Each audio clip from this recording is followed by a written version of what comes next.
Hi friends, ఈరోజు మనం చేసుకోబోయేది బొంబాయి రవ్వ ఉప్మా.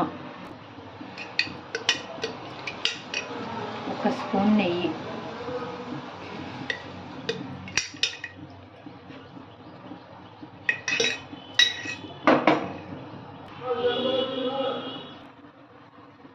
జీడిపప్పు,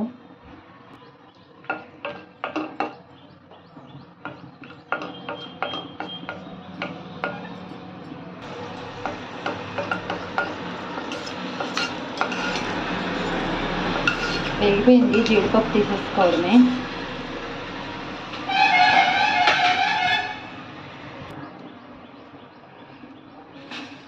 ఆవాలు,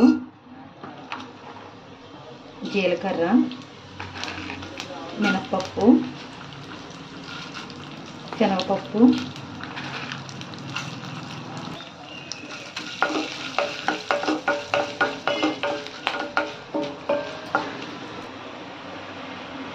అల్లం ముక్కలు, ఉల్లిపాయ ముక్కలు,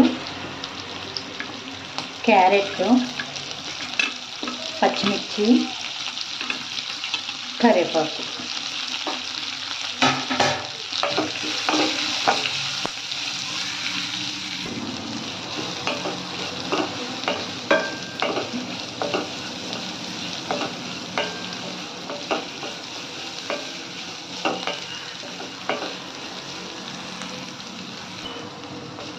ఉప్మా నేను కొంచెం కారంగా తింటాను మా ఇంట్లో, కాబట్టి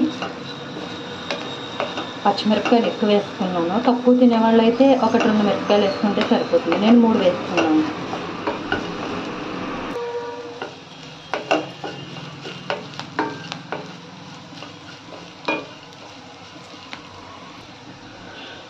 ఒక కప్పు నూకకి 3 కప్పులు నీళ్ళు.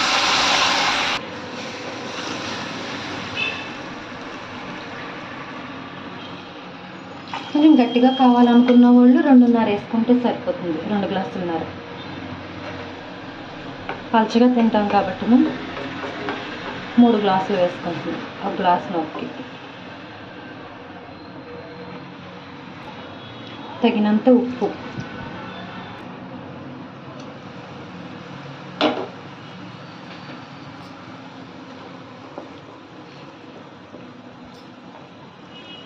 ఇలా నీళ్ళు మరిగేటప్పుడు ఉప్పు సరిపోయిందో లేదో చూసుకోండి. సరిపోయింది. నీళ్ళు బాగా మరిగాక గ్యాస్ చిన్న మంట చేసుకుని, ఉండలు కట్టకుండా ఇలా కలుపుకోవాలి. ఇలా పూర్తిగా కలిపాక చిన్న మంట మీద పెట్టి ఇలా మూత పెట్టుకోవాలి. మధ్య మధ్యలో మూత తీసి ఇలా కలుపుకోవాలి.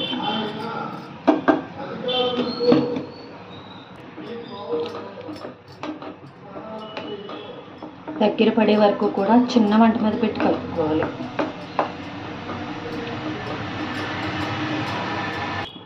మనం ఇందాక వేపు చెట్టుకున్నాం కదా నేతిలో, జీడిపప్పు వేసుకుందాం.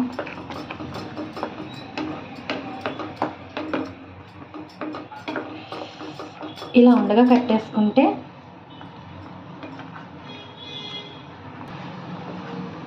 ఇంకా పలుచగా కావాలంటే ఇంకా పలుచగా దించుకోండి. నాకు ఇలా సరిపోతుంది. ఇలా ఉండగా గ్యాస్ ఆఫ్ చేసుకుంటే ఇంకా దగ్గర పడిపోతుంది. ఇది బాగా కొంచెం చల్లారేటప్పటికి ఇంకా గట్టి పడుతుంది. ఒక్కసారి ఇలా ట్రై చేయండి, చాలా టేస్టీగా ఉంటుంది. Hi friends, upma ready. Bombay రవ్వ ఉప్మా రెడీ. నేను ఇష్టంగా తినేది ఆవకాయతో. ఒక్కసారి ఎవరైనా ఆవకాయతో ఉప్మా ట్రై చేయండి ఫ్రెండ్స్, చాలా బాగుంటుంది.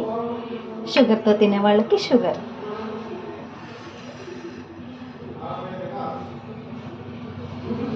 ఉప్మా రెడీ.